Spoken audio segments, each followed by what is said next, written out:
The lessons to be learned, they're quite disparate and they're quite, wide. The spectrum is quite wide for the learning. Based on the soundings we had, we kind of summarized these into five, what we call the five avatars of the future of the board. So we decided to define these as a vision provocateur. Basically, the board, the chair, challenging the CEO on the vision, and define, helping the CEO and the executive team define and stretch the limits on the definition of their vision. The board's role of being a guardian is not forgotten.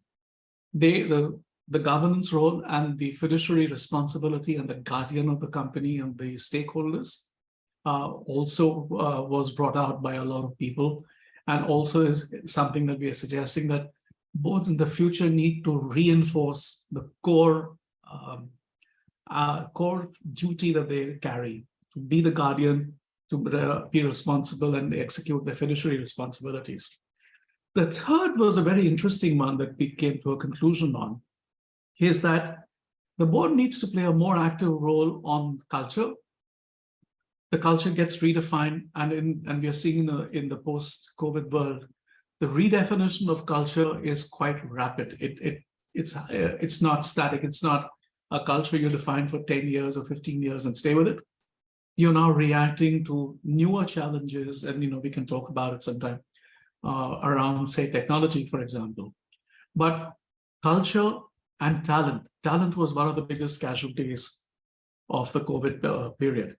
And the board is also be seeing them take greater responsibility and greater interest in looking at the talent-related issues. A new concept that we saw coming in, and we are also suggesting that boards take that up in a more active way, is to be the trust torchbearer, to build the trust between the business and the society at large, because I think the expectations from society have changed. And the last one was be prepared for crises.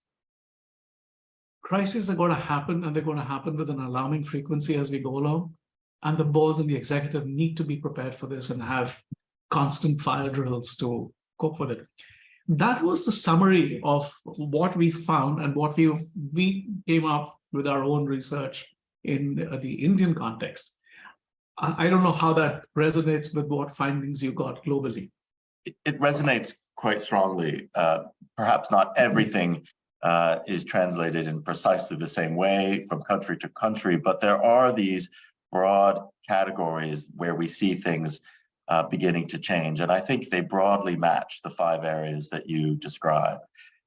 Just to pick a few of them out, crisis, your last one, certainly comes through. And of course, boards in crisis, this started out as a healthcare crisis from the pandemic. But very quickly, we've realized that there's this multitude of crises. Sometimes people have called this the poly crisis, the multiple crisis period that we're in, because of course we have, a supply chain crisis that we're hopefully now nearly over. But we've got, an inflation crisis. We've got a war going on in Europe between Russia and Ukraine that's affecting quite a large number of companies. The economic crisis, the talent crisis, as well, as people start to rethink their, where they want to work and how they want to work. So all of this was hitting at the same time. And I think it challenged how boards work. Boards, as you say, are used to perhaps meeting just a few times a year, and then in between, the committees will meet and do their work. And I think this sort of poly crisis has forced a lot of boards to operate in a different way. Yes, virtually, but that at a much more rapid and frequent pace. And I think that in turn has challenged the relationship between the board and the executive. It's challenged a lot of executives to be a bit more tolerant, perhaps, accepting, welcoming of board involvement. And then in turn, I think that challenges the chair-CEO relationship.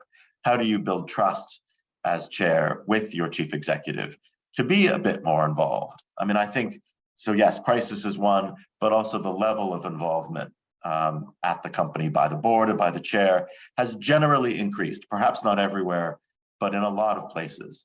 The kinds of issues that the boards will get involved in, from talent to strategy to sometimes more operational issues because of the pandemic, because of these crises. Boards have had to, dig in a bit deeper.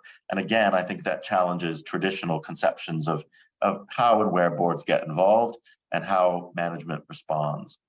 If I were to pick maybe, another item out, it is about the other thing that's changed is the relationship with society. Yes, this started with the pandemic, but it's a lot of things, a lot of other things too. In my own country, in the US, we've had a bit of a reckoning over race relations that boards have many of them have become more involved in. They've had to really think about what do we want to say as a organization about broader changes happening in society. Where do we wish to take a stand? Where do we wish to have a public point of view about things that are changing? Some of this is driven by employees who want to work for a company that has a social purpose. The sense of purpose that has come through, I think, post-pandemic, but it again seems broader than that. And that again is a board discussion. The board has got to be involved together with management to decide what they're going to say and how the organization will behave when thinking about these broader societal issues. So I think all of this has changed in many places. And again, I agree, it really does mirror a lot of the findings that you found in India.